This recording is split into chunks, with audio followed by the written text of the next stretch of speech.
Oke, bismillahirrahmanirrahim. Assalamualaikum warahmatullahi wabarakatuh, teman-teman guru BK Channel dimanapun Anda berada. Semoga selalu diberikan kesehatan oleh Allah Subhanahu wa Ta'ala. Amin, Allahumma amin. Dan terima kasih saya ucapkan kepada teman-teman guru BK Channel yang sudah support channel ini dengan cara subscribe ya, yang sudah like dan sudah komen di video-video di channel ini. Terima kasih sekali lagi saya ucapkan. Dan pada kesempatan kali ini saya akan sharing pada teman-teman tentang capaian layanan BK ya. Apa sih capaian layanan BK ya di modul ini? Di modulnya sudah saya share juga link downloadnya. Jika teman-teman berminat silahkan download ya. Kemudian di sini intinya tugas BK itu adalah membantu atau memfasilitasi peserta didik atau konseli ya untuk mencapai tugas perkembangannya. Oke.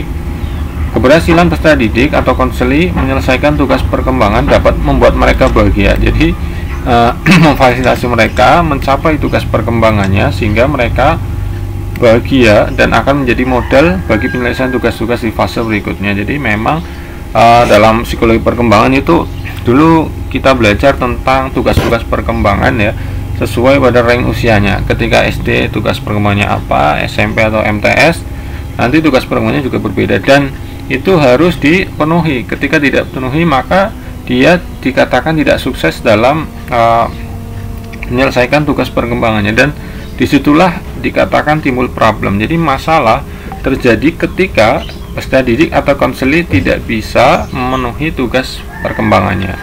Sedangkan sukses adalah ketika peserta didik itu bisa mencapai memenuhi tugas perkembangannya, dan disinilah peran BK ya. Sebaliknya di sini ya saya teruskan. Sebaliknya di sini ketika peserta didik gagal ya, maka akan membuat mereka kecewa atau diremehkan ya.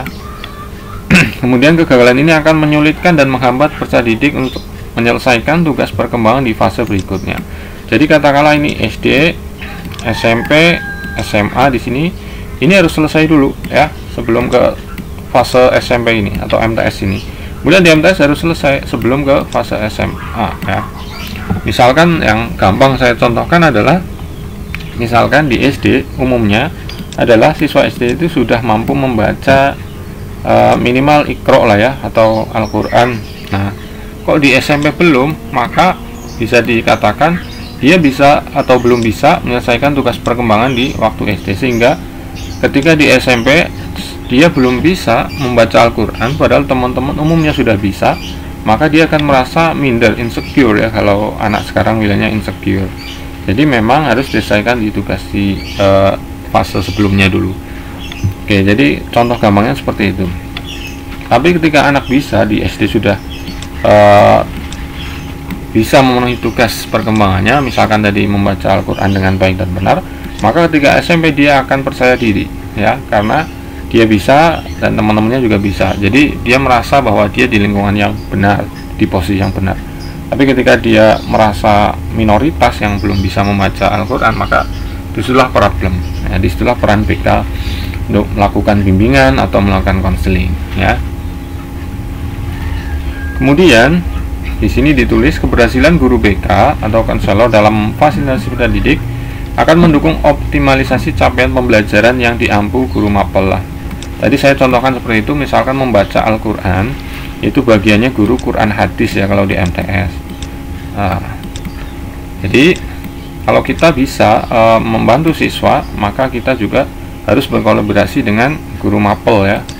Misalkan data-data siswa-siswa yang memang belum lancar, maka kita perlu datanya dari guru mapel Quran hadis ya. Kemudian kita bisa bantu motivasi di situ ya. Di situ kan ada bidang ya. Kalau di BK itu ada 4 bidang ya, pribadi ya. Kemudian masuknya komponennya layanan dasar ya. Salah satu bentuknya adalah kalau di SKPD itu yang pertama ya, landasan hidup religius. Jadi seperti itu. Kemudian capaian layanan dirumuskan dalam fase-fase yang menyatakan target ya, atau rentang waktunya lebih panjang. Misalnya SD terbagi dalam 3 fase. Di sini sebutkan A, fase B, fase C. Itu kelas 5-6. Kemudian di SMP terdapat satu fase yaitu D, berdurasi 3 tahun, 7, 8, 9. Dan ruang lingkupnya ada 4 bidang layanan. Tadi saya sebutkan adalah bidang pribadi ya, ada sosial, ada belajar, ada karir. Jadi ada 4 bidang layan. Jadi guru PK saya yakin juga sudah tahu 4 bidang lainnya adalah pribadi, sosial, ya, belajar dan karir. Nah, nanti di AKPD untuk menentukan persentasenya itu, kalau saya pribadi menggunakan AKPD, berapa persentase yang dibutuhkan untuk layanan, ya, misalkan untuk bidang pribadi, ya, bidang sosial, bidang karir dan bidang belajar, ya. Kemudian dari 4 bidang itu, ya, yang tadi saya sebutkan ternyata mencakup 10 aspek perkembangan, ya, yang dikembangkan dari tugas perkembangan peserta didik fase D ini.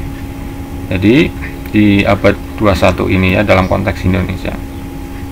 Jadi dari paragraf terakhir ini disebutkan capaian layanan PK dijabarkan pada 3 tahapan internalisasi yang mencakup pengenalan, akomodasi, dan tindakan. Jadi mungkin ini secara detail akan dibahas di video selanjutnya, ya.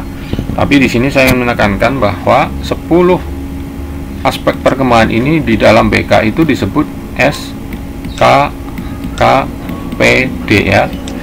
Standar kompetensi kemandirian peserta didik ada 10. Apa saja? Di modul ini sebenarnya sudah ada, ya, di bab 3. Apalagi di modul ini sangat bagus, ada tahap pengenalan, akomodasi, tindakan, dan evaluasinya seperti apa. Jadi setiap satu SKKPD seperti ini, ya, ada tahap pengenalan, akomodasi, dan tindakan. Ini ada hidup religius seperti tadi saya contohkan adalah membaca Al-Quran, maka masuk dalam aspek pengenalan nomor 1, ya. Ini namanya SKKPD.